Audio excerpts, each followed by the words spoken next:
Allah Azza wa Jal teaches us in His book that there's one thing, if you can get it in this life, it's more valuable than everything else.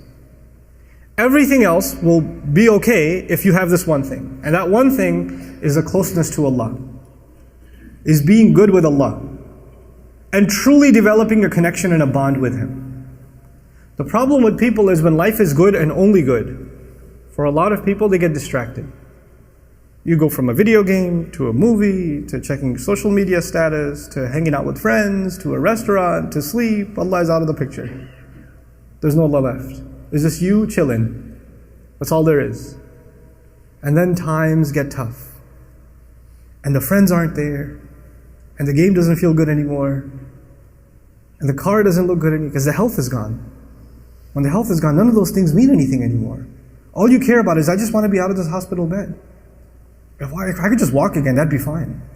People are bringing you your favorite food, you don't want to eat it. People want to show you a movie, you don't want to watch it.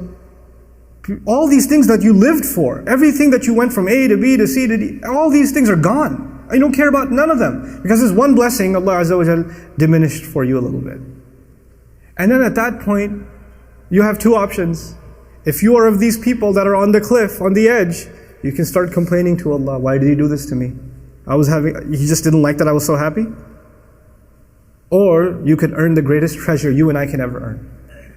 And that is a humility and a closeness to Allah. To actually realize, even when I was healthy, even when I was wealthy, even when I was doing well, everything was fine, I didn't realize even then that I was on life support. Allah was actually providing for me every moment. I didn't earn anything on my own. None of it was something that I deserved. This is why Allah Azza wa Jal will say, أُولَٰئِكَ لَهُمْ نَصِيبٌ مِّمَّا كَسَبُوا. أُولَٰئِكَ لَهُمْ نَصِيبٌ مِّمَّا كَسَبُوا. Allah Azza wa Jal will describe even fadl. وَابْتَغُوا فَضْلًا مِّنَ اللَّهِ. Not kasaba min Allah. You can't earn something. It's a favor from Allah, whatever He's given you. But you don't realize it at the time because it just comes easy. But then you start begging Allah and asking Allah and crying to Allah and praying to Allah like you've never prayed before, feeling closer to Him like you've never felt before. And then Allah heals you. And you realize those moments you had when nobody was in the hospital room, you were just by yourself, crying to Allah, were the sweetest moments of your entire life. Those were the few moments of your life that you actually had nothing between you and Allah. And those might be the moments that save you in the akhirah.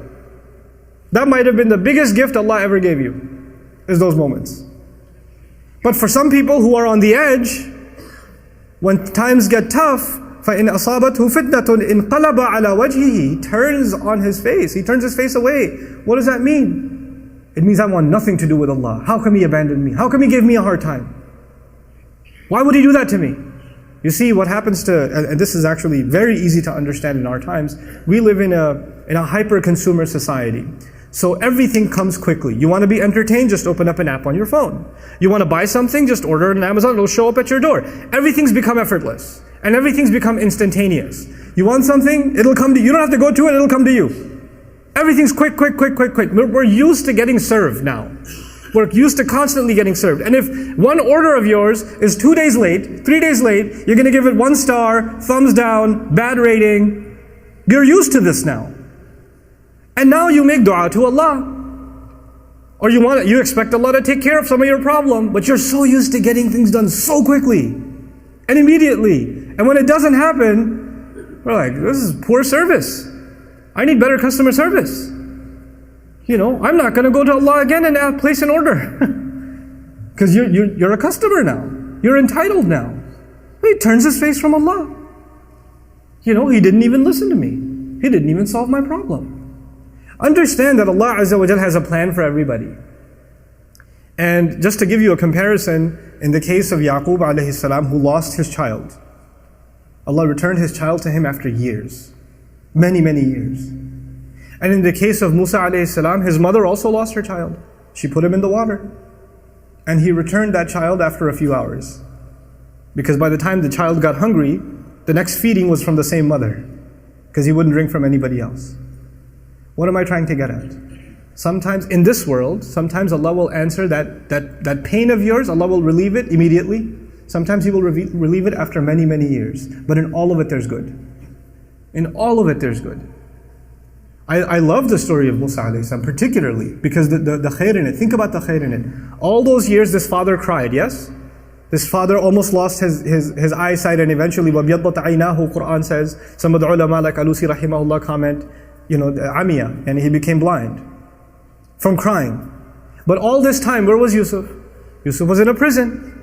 Yusuf is being held in, he was a child servant. When he got older enough, he got thrown into prison. He spent many of his years in jail. So either he served as a servant, or he served as a prisoner inmate in jail.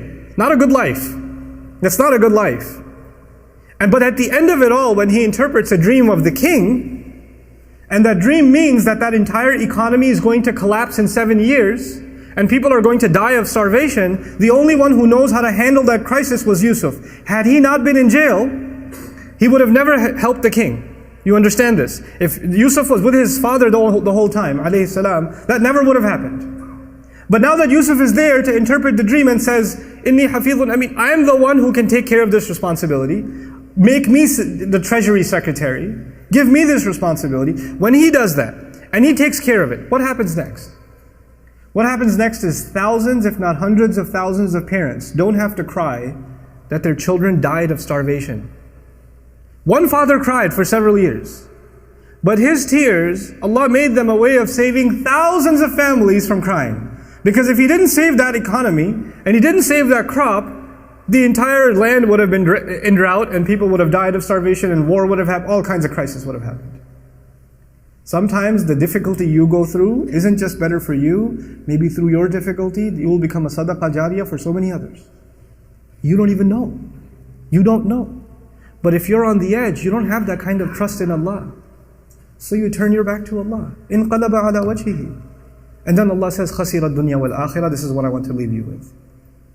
When people do that, they have lost this world and the next. What does that mean? This person lost this world and the next. If you can hold on, look, وَلَقَدْ خَلَقْنَا الْإِنسَانَ فِي كَبَدٍ. Human beings were made in toil and labor and difficulty. Whether you believe in Allah or not, you will still have challenges in life, yes or no? Whether you believe in Allah or not, it's still going to be tough to make a living. It's still going to be tough to battle a sickness, This life, it's not like for believers, they get luxury and disbelievers get difficulty. No, Allah made all human beings in struggle. That's what He said. If you could go through this struggle with Iman, then you will have the best of this life. And while you are making the best of this life, you'll be making the best of the next life too. You'll get a kind of peace nobody else enjoys. You're sick and the disbeliever is sick. But in your sickness, you still find peace and they find no peace. You're in financial trouble, they're in financial trouble. Exactly the same kind of trouble, exactly the same kind of hunger, but your heart is still at ease. Allah is still giving you tranquility. Allah is still rewarding you. Allah is still protecting you, and they're miserable. You made this life worse for yourself too. And on top of that, you missed out on the next life.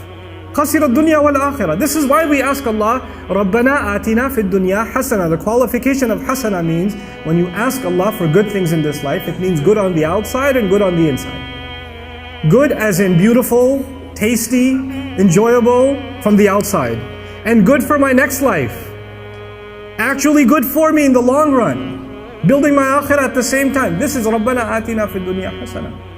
And therefore, وَفِي الْآخِرَةِ حَسَنًا. And as a result, good in the next life. Something that's beautiful and good on the inside as well. So Allah Azza wa Jalla says He lost this world and the next. ذَلِكَ هُوَ الْخُسْرَانُ الْمُبِينُ. That is the ultimate loss. The Quran uses 3 words for loss. Allah Azza wa Jalla uses khusr. إِنَّ الْإِنسَانَ لَفِي خُسْرٍ. He uses khasaran and He uses khusran. And khusran is a masdar, sighatul mubalagha, the worst kind of loss. The worst imaginable loss. Of all the kinds of loss Allah talks about, the worst of all losses is this one. Somebody who was actually a believer and lost their faith when times got tough. And as a result, they lost this life and the next life, and they had it all. Allah had everything laid out for them. Everything was laid out for them. And so I leave you with the following. Allah Azza wa Jalla will describe الَّذِينَ يَرِثُونَ الْفِرْدَوْسِ. About believers, He says they will inherit paradise. Strange word. Allah didn't say, in many places He says they will enter paradise. But in Surah Al-Mu'minun He says they will inherit paradise.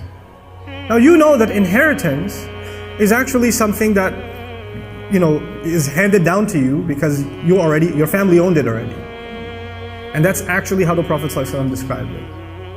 Allah Azza wa Jal, literally, there's two explanations of it. Jannah was actually given to our father, Adam alayhi salam. And so already we're qualified for it. Already. So we're going to get it in mirath. We're going to inherit it. But another beautiful hadith that I read when I was studying the meaning of wiratha and actually studying Firdaus, incredible statement of the Prophet ﷺ. He says, Allah Azza wa Jal made a house in Jannah, in Firdaus. Firdaus is the highest Jannah. Allah made a house in Firdaus for every human being. Not just every believer, every human being. But some people just didn't want to go. So when believers get there, there's going to be a lot of empty homes. And so they're going to inherit those homes. May Allah Azza wa Jal make us of those who inherit homes in Jannah and not those whose homes remain empty. The house Allah has built for you and the house Allah has built for me is already there. The expectation from Allah for you to enter the highest place in Jannah is already there. Don't mess it up. Don't fall off the edge. Don't lose your faith in Allah. Just think of these tough times as just Allah wanting to see what price you're willing to pay for that house. May Allah Azza wa Jal help us through our difficulties and never allow us ever to lose our faith in Him.